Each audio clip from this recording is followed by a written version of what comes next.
Pues nada, buenas tardes y gracias por venir aquí a aguantar un poco el rollo nostálgico este.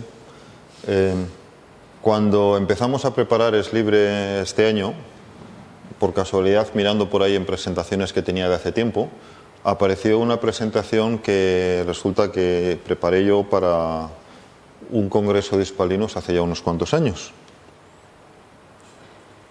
Es esta presentación de aquí. Esta presentación fue en el 10º Congreso de Hispalinos, hace un poquito más de 10 años, y leyéndola un poco, pues me resultó curiosa, porque por un lado había algunas transparencias que las podría haber escrito perfectamente ahora, por otro lado otras parecían un poco fuera de contexto, hasta probablemente para su día, y bueno, y se me ocurrió proponer para hablar hoy, pues esto de cómo han sido estos 10 años o qué diferencias hay entre esta presentación que preparé hace poco más de 10 años y ahora. Entonces, volviendo un poquito para atrás, si nos ponemos un poco el gorro de cómo éramos hace más de 10 años, pues teníamos Hispalinos, que organizaba sus congresos cada año, y había un poco una idea de una comunidad que se reunía en esos congresos y demás. Pero hace 10 años ya estaban empezando a cambiar las cosas, porque si os acordáis, este congreso fue ya en Cáceres, porque lo estaba patrocinando la Junta de Extremadura, y eso quería decir que ya había administraciones públicas que estaban haciendo cosas con software libre, lo que por un lado estaba muy bien, pero por otro lado quizás estaba empezando a diluir un poco también la idea, al menos original, de Hispalinos, que se junta a la gente que le interesa el software libre, ¿sabe? Ahí pues vino mucha gente pues invitada al final por ser un evento más institucional, y ya digamos empezaba a saber las cosas un poco diferentes a cómo habían sido en otros momentos. Aún así, si miras un poco la galería de fotos, hay gente que tiene galerías de fotos de ese congreso en internet, esta es una de ellas, pues yo cuando por ahí las fotos, aparte de ver a mucha gente que conoces y demás, y verlos mucho más jóvenes, vernos mucho más jóvenes, pues en principio parece pues que está un poco quien uno esperaría que estuviera. De todas formas, como os decía, creo que sí que ha cambiado algo más allá del sentimiento, las cosas son un poco diferentes. Y lo que voy a hacer en el resto de la presentación pues es utilizar mis transparencias de entonces para tratar de mostrar cómo veo yo esas mismas cosas o cosas parecidas ahora. Entonces, en aquella época recordábamos, esta era la primera transparencia. Ya hace 10 años ya nos poníamos, o ya me ponía nostálgico, lo cual se ve que no es algo de la edad, o lo he tenido siempre, me parece. Y es que uno, sí, ya echaba la vista atrás. Y es que resulta que yo tuve la suerte también de participar en el primer congreso de hispalinos que hubo, donde estuvimos literalmente reunidos en un sótano. Y bueno, fue muy interesante, estuvo muy bien, pero había ya una diferencia. En aquel momento, hace ya algo más de 20 años incluso, pues nos reuníamos un poco donde podíamos, de forma, yo diría que un poco casi clandestina, todos éramos por supuesto mucho más jóvenes, y recordad que yo soy de los más viejos de este jaleo, así que calcular lo jóvenes que eran los demás. Nos juntábamos para hablar de algo que no sabíamos muy bien todavía qué era, lo entendíamos a medias, y yo creo que en gran medida seguimos sin entenderlo, pero entonces claramente todavía no lo entendíamos, pero sí sentíamos que era importante. Para mí la palabra sentimiento aquí es crucial, porque yo creo que nadie sabía explicar realmente por qué el software libre era algo que pensábamos que era importante, desde el punto de vista del impacto que podía tener. Y yo creo que nadie hace 20 años nos imaginábamos la situación que tenemos hoy día en cuanto al impacto del software libre, por ejemplo, en la industria. Pero sí ocurría que sentíamos que era importante y apostábamos por el futuro. De hecho, o sea, hubo gente en aquella época que dedicó una cantidad enorme de esfuerzos a producir software que después hemos usado todos, por ejemplo. Pero no solo a eso, también a simplemente divulgar las ideas y cosas por el estilo. Y ya entonces pues me preguntaba que qué había cambiado en aquel tiempo. Claro, 20 años después, yo creo que sí que entendemos algunas cosas. Es claro, por ejemplo, que con el software libre se puede hacer dinero, es claro que se puede vivir de él, porque hay gente que lo ha hecho, no es una pregunta hipotética ya. Es claro que sirve para desarrollar de ciertas maneras que antes no se había hecho. Es cierto que sirve para que las empresas puedan colaborar entre sí. Es cierto que tiene muchas ventajas desde el punto de vista estrictamente práctico y de cómo, digamos, acceder al mejor talento para hacer cierto tipo de programas. Pero seguimos de todas formas explorando un terreno que no está cartografiado, seguimos haciendo cosas que en realidad no se han hecho antes, por lo menos en la escala que se están haciendo ahora. Si pensáis por un momento, pues una gran parte de toda la infraestructura tecnológica que tenemos hoy día está hecha por voluntarios y por empresas que colaboran con ellos. Y yo diría que casi en este orden. Porque nos centramos muchas veces en los productos grandes, que son los que más visibilidad tienen, pero esos productos están apoyados en muchos otros mucho más pequeños que no tienen tanta visibilidad y que normalmente están haciendo grupos que si no son de voluntarios son al menos de medio voluntarios, gente que trabaja en otra cosa pero mantiene un programa y cosas así. A veces aprendemos de ello de forma dramática, como cuando hay un error de seguridad en una biblioteca por ahí 7 niveles por debajo que nadie sabía siquiera que usaba, que mantiene una persona en sus ratos libres, pero que resulta que es crítica para la seguridad porque lo tiene prácticamente todo lo que hay desplegado en Internet. Claro, entonces de repente te das cuenta de que la colaboración con esos pequeños proyectos, a veces casi individuales, y de gente que trabaja porque quiere trabajar en ellos, pues es muy, muy importante. Entonces, estamos haciendo cosas que antes no habíamos hecho. Por ejemplo, tenemos empresas compitiendo en el mercado y colaborando en proyectos. ¿Cómo se gestiona eso? Tenemos empresas colaborando con individuos que trabajan allí porque quieren, en su propio tiempo libre. ¿Cómo se gestiona eso? Seguimos sin resolver preguntas como yo tengo aquí un montón de dinero y me gustaría mejorar este producto libre, ¿cómo lo hago? No sabemos si la mejor forma es pagar a desarrolladores, es hacer bounties para arreglar los errores, es tirarlo a la basura y dejar que los desarrolladores trabajen por su cuenta, es cualquier otra cosa. En cualquier caso, yo creo que seguimos apostando por el futuro. Digamos que toda la gente que trabaja en software libre fundamentalmente está construyendo futuro. Y recordar que el software al final es una cosa muy curiosa, ya lo sabéis, pero a veces no nos damos cuenta de cuánto de curiosa es, porque el software, aparte de ser conocimiento que funciona, o sea, es una cosa que yo sé cómo hacer algo, lo codifico en un programa y eso funciona, normalmente funciona durante bastante tiempo. Con pequeños cambios, con pequeño mantenimiento o relativamente pequeño mantenimiento, funciona durante mucho tiempo. Yo uso un editor que se llama Emacs, que se escribió hace más de 20 años. Y en realidad desde entonces, por supuesto, han seguido saliendo versiones, han seguido manteniendo, se ha seguido... Pero los fundamentos de lo que yo uso llevan ahí 20, 25, probablemente más años y sigue funcionando y sigue usándose por millones de personas en todo el mundo. Por lo tanto, cualquier cosa que haces como software, si tiene un cierto éxito, o sea, si la gente lo usa, tiene un impacto a bastante largo plazo. Con relativamente poco esfuerzo incremental se puede ir manteniendo. Por lo tanto, es por su propia naturaleza una apuesta por futuro. No es solamente lo que tenemos y estamos haciendo ahora, sino es lo que vamos a tener más adelante. En el fondo, la pregunta que de varias maneras me voy a hacer todo el rato es: ¿somos realmente conscientes de lo importante de que el software sea libre?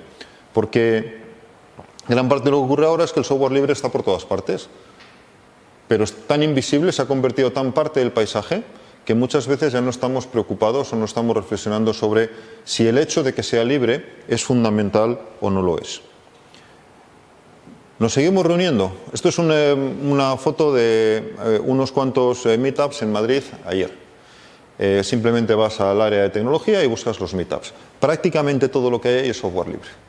¿Qué quiere decir eso? Que la tecnología en casi cualquier ámbito hoy día, no solamente en software, se está moviendo alrededor de software libre. No quiero decir que sea solo software libre, a veces hay otras cosas. Pero en líneas generales, hoy día el software libre se ha convertido tan ubicuo en la tecnología que prácticamente es imposible ir a un sitio y no ver cómo te están hablando de software libre de una forma o de otra. De hecho, la pregunta ya no es normalmente ¿y eso que me estás enseñando es libre? Es más bien la sorpresa si alguna vez te enseñan algo que no lo es. Y dicen, ¿y eso cómo es que no es libre? Y eso es un cambio muy radical. Hace 20 años era completamente al revés. Ibas a cualquier charla técnica y te venía una empresa, te contaba un producto y no sé qué. Hoy día es completamente al revés. De hecho, si viene una empresa y trata de contar su producto y no es libre, pues mucha gente simplemente no le va a hacer caso. Y recordar que vivimos en esta economía de la atención donde lo importante es conseguir la atención de la gente, en este caso de los desarrolladores. Y mucha gente simplemente no quiere invertir su tiempo en cosas que no tengan capacidad de desarrollarse, y si son libres pues parece que tienen una capacidad extra. Entonces, por ejemplo, si miráis por ahí, pues hay varios frameworks de JavaScript. Todos los que la gente usa realmente son libres. Hay varios sistemas de despliegue en nube. Todos los que realmente la gente usa pues prácticamente también son libres. Y más cosas. En cualquier caso, tenemos un montón de reuniones de ese estilo sobre tecnologías libres, pero volviendo a la pregunta de antes, ya no nos centramos, o parece que no nos centramos ya en entender la importancia de que sean libres. Es como que está ahí, viene por descontado, pero ¿cómo podemos aprovecharnos de ello? ¿Qué ventajas tiene? ¿Qué desventajas tiene, si es el caso? ¿Y por qué es importante que sea libre? Hace 10 años creíamos que sabíamos. Esta es una transparencia ahí donde también comentaba cómo, pues en mi opinión, sabíamos más que 10 años antes, conocíamos mejor cómo funcionaba el software libre, conocíamos un poco de los modelos de negocio, sabíamos en qué ámbitos podía ser viable económicamente y sobre todo la última línea me parece que quizás es la más importante porque en aquella época florecían observatorios, institutos, centros de estudio sobre software libre. Esa ola hasta cierto punto ha pasado. Y hoy día tenemos gente, por supuesto, que se preocupa del estudio de software libre, pero normalmente no como una cosa única, sino en el contexto general de la tecnología. Quizás el software libre ha dejado de ser el foco específico de algunas cosas.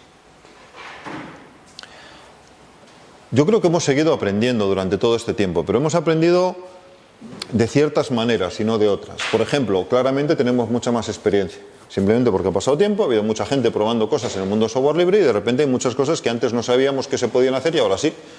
Ahora sabemos que hay muchos modelos, por ejemplo, de iniciar un proyecto de software libre que tenga éxito. Sabemos que hay muchas formas de que se muera también. Sabemos que las empresas pueden utilizar ciertas estrategias para causar muchos problemas a los proyectos libres. También al revés. Sabemos que pueden utilizar muchas estrategias que los fortalecen. En cualquier caso, hemos llegado a un punto donde las tecnologías básicas que utilizamos en el mundo del desarrollo del software libre no son ya específicas del software libre, son la tecnología de desarrollo en general. Es lo que se enseña en todas partes. Si tú le vas a explicar a la gente hoy día cómo se desarrolla software, en realidad estás explicando cómo se desarrolla software libre. Los entornos, las herramientas, las metodologías son las típicas en general del mundo software libre, salvo alguna excepción. Pero seguimos sin conocer la respuesta a algunas preguntas muy importantes. Por ejemplo, no tenemos ni idea de cómo garantizar sostenibilidad, incluso para proyectos críticos que la industria considera como críticos. Ahora hay un proyecto específico, por ejemplo, de la Linux Foundation, que está tratando de identificar proyectos que son críticos para la infraestructura de la sociedad de la información para tratar de financiarlos. Pero ni está claro que realmente estén identificando los que son fundamentales, ni está claro que una vez que están identificados sepamos cómo hacer que sean sostenibles. Pensad, por ejemplo, en lo que comentaba antes, un proyecto que tiene 20 años, que lo han estado manteniendo 3 o 4 personas, que es muy complicado en sí mismo. ¿Cómo consigues nuevos desarrolladores para ese proyecto? ¿Cómo consigues ayudar a los que ya están ahí, si ya tienen esa subida por otros lados profesionalmente y demás? ¿Cómo consigues, si es caso, recrear el proyecto para que la gente lo use? Es muy difícil garantizar todas esas cosas, pero eso es crítico en la sociedad en la que estamos moviéndonos, porque si no tienes un ecosistema, digamos, saludable, donde puedas confiar en todos los componentes, pues es muy difícil que puedas confiar en el ecosistema. Esto es un ejemplo muy tonto que salió mucho por Twitter hace un tiempo, y es cuántos mantenedores hay en la infraestructura básica de un campo muy concreto, que es el análisis de datos con Python. Esa industria mueve hoy día cientos de millones de euros, de dólares, de lo que queráis, probablemente miles. Sin embargo, cuando vas a mirar quiénes son los mantenedores de Matplotlib, de Pandas y de NumPy, pues tienes como unas 15 personas o menos. Naturalmente mantenedores, también aquí hay un poco de truco, mantenedores que no oficialmente es mantenedor, hay muchos más contribuidores, algunos contribuidores de hecho contribuyen mucho, pero aún así es una comunidad razonablemente pequeña. Desde mi punto de vista esto tiene dos lecturas y las dos son muy interesantes. Por un lado, tenemos una industria literalmente de miles de millones de euros y que se está manteniendo fundamentalmente basada en el trabajo de unas 15 o 20 personas, más una comunidad muy grande, pero el núcleo central son ellos. Hay que reconocer que la productividad de esos proyectos en términos de generar riqueza y de darnos capacidades a toda la industria ha sido asombrosa. Por otro lado, también podríamos decir, esta industria solo ha encontrado recursos para mantener esta poquita gente en algo que claramente es clave para la industria. Entonces, ese equilibrio es complicado de mantener. ¿Hasta qué punto esos números tienen que ver simplemente con la eficiencia del modelo? Que es un modelo tan eficiente donde en realidad es que eso es lo que hace falta y no hace falta más. O por el contrario, lo que tenemos es un problema de que en realidad la industria que está generando tantos recursos no ha sido capaz o no ha encontrado la manera de llevar recursos hacia esta gente para que esos proyectos se desarrollen mucho mejor y funcionen otros alrededor. Entonces, saber incluso hasta qué punto esto es un síntoma de eficiencia o esto es un problema es muy difícil. En Twitter, por ejemplo, se enfocó mucho como un problema.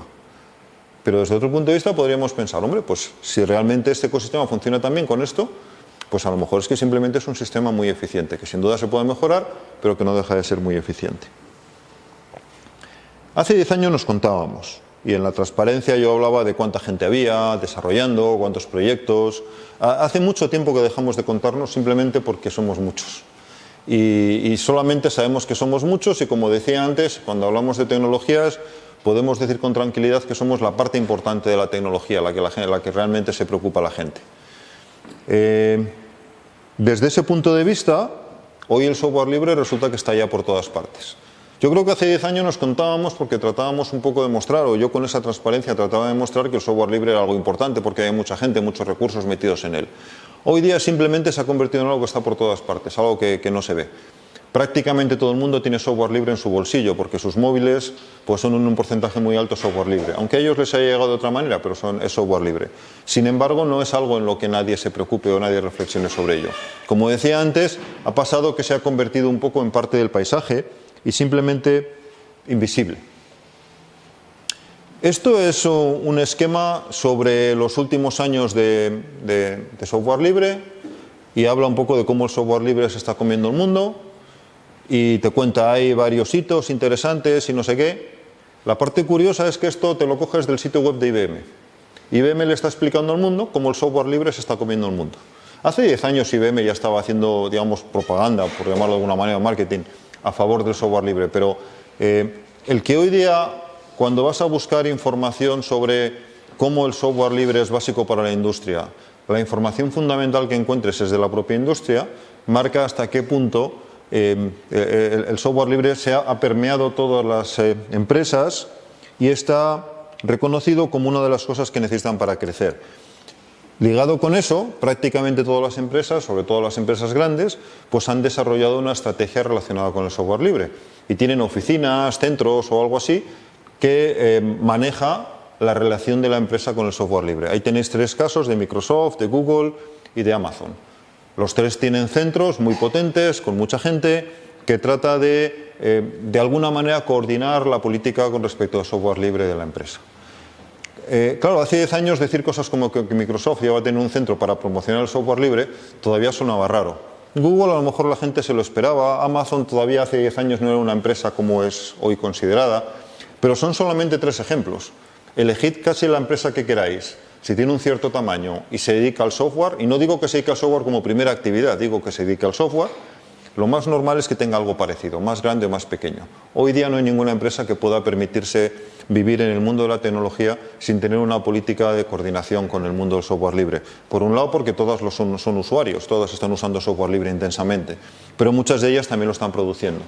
Y además tienen que tener relaciones con el software del que dependen y con las comunidades que mantienen el software del que dependen, en el que muchas veces, no lo olvidemos, están sus competidores, lo que hace que el tema se convierta en un tema estratégico. Que hasta qué punto mi empresa va a colaborar con la competencia para hacer no sé qué. Esas 3 empresas que veis ahí, por ejemplo, colaboran en muchos proyectos. Y ves desarrolladores de las 3 empresas trabajando juntos en proyectos y son 3 empresas de las que más están probablemente compitiendo hoy día en el mundo de la tecnología. Hace 10 años considerábamos o pensábamos que marcábamos tendencia. Mucha gente pensábamos, y yo al menos sigo pensando, que el software libre ha sido una especie de frente de ola. Ha sido algo que nos ha mostrado el camino en otros mundos, por ejemplo, en la producción de obras intelectuales, y tenemos ejemplos muy exitosos que hace 10 años empezaban a ser exitosos. Por ejemplo, Wikipedia. Wikipedia claramente ha cambiado el mundo de las enciclopedias y hoy día es algo de esto que das porque está ahí, porque tiene que estar y ya está. Hay otros donde las cosas no se han desarrollado tanto. Por ejemplo, la música libre o las películas libres o las novelas libres. Hay ejemplos, hay cositas, pero no se han desarrollado ni de lejos tanto como el software libre. ¿Hemos dejado de ser el frente de ola? Quizás la tendencia ahora ya no va por que las cosas sean libres, sino va por otros sitios. ¿Seguimos cambiando el mundo? Hace 10 años sí que nos creíamos que estábamos cambiando el mundo. El sentimiento un poco cuando ibas a un congreso de este estilo es, esto lo va a petar. Desde el punto de vista tecnológico probablemente ha sido así. Hemos cambiado el mundo de alguna manera, o la comunidad está cambiando el mundo. Pero en general hemos cambiado las cosas más en general. Hemos conseguido que las ideas estas de, llamémosla cultura libre, obra intelectual libre, como queráis, salga del dominio del software a otros dominios. Bueno, mi impresión es que no, y que todavía queda mucho por hacer ahí, y que de hecho hemos avanzado muy poco, salvo casos concretos como Wikipedia, OpenStreetMaps y algunos casos muy contados por ahí. No hay muchos más ejemplos que puedas decir, hombre, es que en tal dominio ahora la solución por defecto es libre, o ni siquiera que veas un camino para que eso lleve ahí. Sin embargo, sí que sigue habiendo muchas cosas prometedoras. Por poner un ejemplo que en aquella época todavía no se hablaba de él, el movimiento, por decirlo de alguna manera, al hardware libre, pues obviamente coge muchas ideas del software libre y está haciendo muchas cosas muy interesantes también, y está cambiando muchas cosas. Pero aún así, pensado un poco, por ejemplo, en las películas, pues básicamente se hacen igual, desde el punto de vista del que estamos hablando, que hace 10 o que hace 20 años. Hay poquísimos ejemplos de producción libre. Coger la literatura, coger la música, coger... ¿Por qué eso ha sido así? Quizás es que el modelo del software libre realmente no es exportable. Quizás es que no hemos sabido explicarlo, quizás es que lo que hemos aprendido en el mundo software libre no es trasladable a esos dominios. Hace 10 años también teníamos muchas dudas. Por ejemplo, cuando hablaba de esos hace 10 años, pues decía que también no todo era tan bonito porque quizás seguíamos haciendo lo mismo pero en otra escala. Quizás no habíamos avanzado tanto como nos parecía, solamente habíamos cambiado de escala. Visto 10 años más tarde, yo creo que hemos dejado de tener dudas quizás porque ya no nos las planteamos, porque no pensamos en ellas. En realidad, hoy en la comida, por ejemplo, hablaba con gente, muchas veces todavía tienes que explicar, incluso a gente que lleva años trabajando en software libre, qué quiere decir software libre. Y todavía hay gente que confunde software libre con software gratis, a pesar de que esto es una cosa que está zanjada hace muchos años. En el último año conocemos empresas que están tratando de sacar licencias y colarlas, entre comillas, como software libre cuando claramente no lo son, simplemente porque tienen un modelo de negocio que no funciona bien con el software libre. En vez de cambiar el modelo de negocio, tratan de cambiar el software libre. Esta discusión ya la hemos tenido, os lo recuerdo. Los que sois viejos de la sala sabéis que esto lo hemos tenido en los 90. Y ahora 20, 25 años después volvemos a lo mismo. Entonces, o bien es que no hemos avanzado nada, o bien es que no hemos sido capaces de explicarle a la gente por qué el que el software libre sea como es importante. Porque esta no es una discusión nueva. Sin embargo, como comunidad, la verdad es que reflexionamos poco sobre ello. De hecho, mucha gente que está metida en el desarrollo, por ejemplo, de software libre, está tan metida en los detalles técnicos que cosas como el cambio de licencia de una empresa, que hace que de hecho su software deje de ser libre, no le preocupan demasiado cuando sabemos el impacto que eso tiene, porque conocemos la historia y sabemos lo que eso ha pasado ya en otros casos. Hace 10 años también analizábamos y nos mirábamos a nosotros mismos y veíamos qué problemas teníamos. Y yo creo que de esta lista de problemas todo el mundo éramos más o menos conscientes. Y sabíamos que, bueno, pues había muchas cosas que impedían el desarrollo del software libre como quizás debería ser. Por ejemplo, el entorno legal peligroso con las patentes de software y con otras legislaciones que afectan al software libre. Muchas veces no se perciben socialmente las ventajas del software libre. Coger la lista entera. Yo no sé si la lista ha cambiado mucho. Seguimos teniendo un entorno legal muy complicado para el software libre, cada vez más, de hecho. Socialmente yo creo que la gente, en general, la gente, digamos, de la calle, pero incluso mucha gente que es tecnóloga, no se da cuenta de la importancia social de que el software sea libre. Y luego hablaré un poquito más sobre eso. Porque vamos a una sociedad que obviamente va a estar gestionada por el software, y eso lo sabemos nosotros y lo sabe todo el mundo. Y sin embargo parece que la, entre comillas, propiedad de ese software no sea relevante. Es como si fuera solamente relevante el tipo de software que vamos a tener, no quién sea el que lo pueda gestionar, el que lo pueda manejar, el que lo pueda cambiar. Y yo creo que eso, de alguna manera, no sé si hemos ido hacia atrás, pero desde luego no hemos ido hacia adelante. Eso sigue sin estar en la agenda social, salvo en países muy concretos y situaciones muy concretas, y sigue sin ser una preocupación general de la sociedad. Desde mi punto de vista debería ser una de las principales. Porque cada vez tenemos una sociedad más mediada por el software y obviamente eso quiere decir que quien controle ese software va a controlar las sociedades. Lo hemos visto ya recientemente como el software controla votaciones, por ejemplo. Pero sin embargo las reflexiones que sacáis de esos que sacamos, perdón, como sociedad de esos casos, no son ese software debería estar controlado de otra manera. Son deberíamos poner regulación para que la misma gente que lo controla lo haga de otra manera. O cosas por el estilo. Y aún así tampoco se ha avanzado siquiera por ese camino. ¿Hemos resuelto algunos de estos problemas en realidad? Y me refiero como comunidad, como los millones de gentes que somos ya desarrollando software libre y trabajando con software libre. ¿Hemos resuelto algunos de estos problemas para decir, mira, eso nos preocupaba hace 10 años, pero hoy día ya no nos preocupa? Yo no lo tengo muy claro. Mi impresión es que probablemente esos problemas siguen ahí. Hace 10 años también soñábamos y hablábamos de ideas para el futuro y hablábamos de cosas como ser capaces de transmitir estas ventajas sociales, o hablaba al menos yo, pero yo creo que hay mucha gente que compartía lo que veis aquí. Hablamos de conseguir un marco legal y social que no sea hostil al software libre. o hablábamos de cómo poner recursos en común para fines comunes, lo que os comentaba antes de esta infraestructura que tenemos de sociedad de información que mantenemos. Ya estamos en ese futuro, al menos hasta cierto punto. ¿Hemos conseguido esas cosas? ¿Estamos en el futuro que nos pensábamos hace 10 años que podíamos tener? ¿O otra vez tenemos que decir, bueno, dentro de 10 años ya veremos? Mi impresión es que se parece más a lo segundo que a lo primero. Entonces quizás no hemos resuelto, como decía antes, muchos de estos problemas, y quizás si ahora nos ponemos a soñar, soñamos más o menos en las mismas cosas que soñábamos hace 10 años. Hace 10 años también, estas eran las conclusiones de mi charla y todo el mundo ahí aplaudía y demás, porque yo creo que todos los compartíamos. O sea, haya avanzado mucho en ese momento, queda mucho por hacer, lo vamos a hacer, vamos a ponernos en ello. El plan era esto de la dominación mundial, ¿os acordáis? El año de Linux en el desktop y estas cosas también. En realidad, desde cierto punto de vista, lo que ocurre es que creíamos que teníamos una cosa que era buena para todo el mundo y pensábamos que, bueno, pues con el tiempo y con un poco de explicación todo el mundo lo iba a asumir. Quizás no ha sido así. Quizás necesitamos nuevos planes porque los que teníamos no han funcionado. Entonces, quizás las ideas que teníamos de cómo promover el software, de cómo hablar con la sociedad, de cómo explicar las cosas, de cómo mejorar la tecnología incluso, quizás no han funcionado. Y probablemente tendríamos que irlo evaluando, porque en realidad ya llevamos como 30 años de historia de software libre y ya podemos ver si realmente los sueños de hace 30 años pues van por buen camino o no. Y a lo mejor es que había planes que hace 30 años eran muy buenos y a lo mejor hoy tendrían que ser de otra manera. Y repito, me refiero no a grandes planes que alguien, sino a los planes hasta personales de cada uno de nosotros cuando estamos trabajando como profesionales.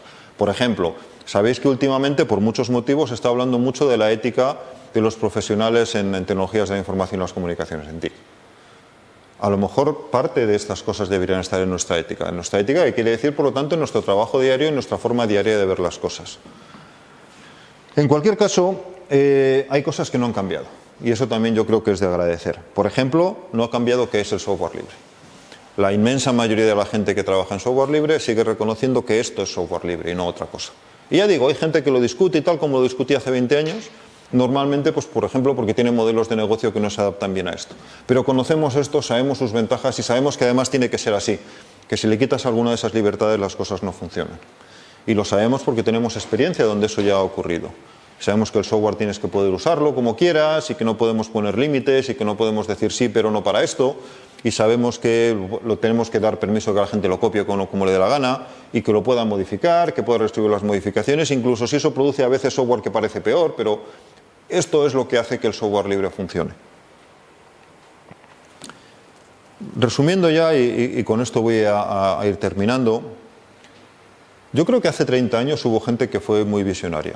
Estoy hablando de los primeros 80, cuando Richard Stallman y otros, en distintos entornos, una gente en la costa este de Estados Unidos, otra gente alrededor de la Universidad de Berkeley y en otros muchos sitios por todo el mundo, pensaron que las cosas podían ser de otra manera. Pensaron que el software podía ser libre y que el software podía gestionarse de una forma muy diferente a como ellos veían que se estaba ya gestionando entonces. Esta historia la conocéis y no os la voy a repetir. El caso es que hace 30 años pensaron que podían cambiar en el mundo y lo cambiaron. Yo creo que la industria del software y la sociedad hoy día son muy diferentes porque esa gente hace 30 años empezó a hacer ciertas cosas. Y si no, serían distintos. Tendríamos probablemente un mundo mucho más privativo, por decirlo de alguna manera, desde el punto de vista del software. Las cosas que podemos enseñar en la universidad serían de otra manera. Las cosas que tú puedes hacer cuando quieres usar una tecnología serían distintas. Y las cosas estarían seguramente mucho más enfocadas en ciertas tecnologías concretas controladas por ciertos actores concretos. Lo cual que no quiere decir que eso no esté pasando también, pero mi impresión es el grado en el que se habría pasado sería muy diferente. Yo creo que realmente esta gente cambió el mundo. Cambió el mundo con un plan que tenían, que era un plan muy completo además, recordarlo, eran medidas legales, como licencias, eran medidas técnicas, como hacer ciertos programas que son claves para que todos podamos funcionar, eran medidas sociales, como crear grupos y tener esta idea de comunidad, eran medidas económicas, como encontrar formas de sostenibilidad para todo esto, y todo eso se desarrolló fundamentalmente durante los años 80 y los años 90. Pero como decía antes, quizás ese modelo se está empezando a agotar. La sociedad ha cambiado, la tecnología ha cambiado, quizás necesitamos ver las cosas de otra manera. Entonces, desde mi punto de vista, en la década que viene, y ahora ya mirando hacia el futuro, por primera vez en toda la presentación, sabemos ya que el software va a mediar todo lo que hacemos. No es un futuro posible, sabemos que va a ser así. El software va a mediar todo lo que hacemos, nuestra relación social, nuestra vida personal, todo. Entonces, la cuestión a partir de ahí es Si estamos seguros de eso, no tendríamos quizás mucho trabajo que hacer. Entonces, mi opinión es, de alguna manera necesitamos como comunidad reflexionar un poco sobre estos temas y volver a tener un plan como lo hubo hace 30 años, y hubo gente que lo diseñó y gente que luego lo refinó y gente que estaba de acuerdo. Con todas las discusiones que había una idea un poco de queremos mejorar el mundo de esta manera.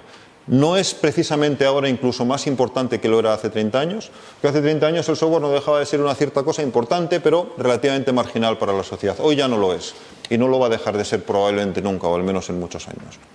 Entonces, bueno, pues mi opinión es esta: tenemos mucho trabajo que hacer y quizás tenemos que repensar un poco las cosas que queríamos que sabíamos. Y esto es todo. Bueno, otra cosa que no ha cambiado mucho es las licencias de las transparencias siguen siendo parecidas. Muchas gracias.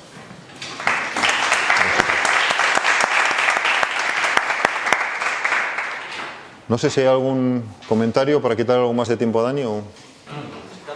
¿A ti?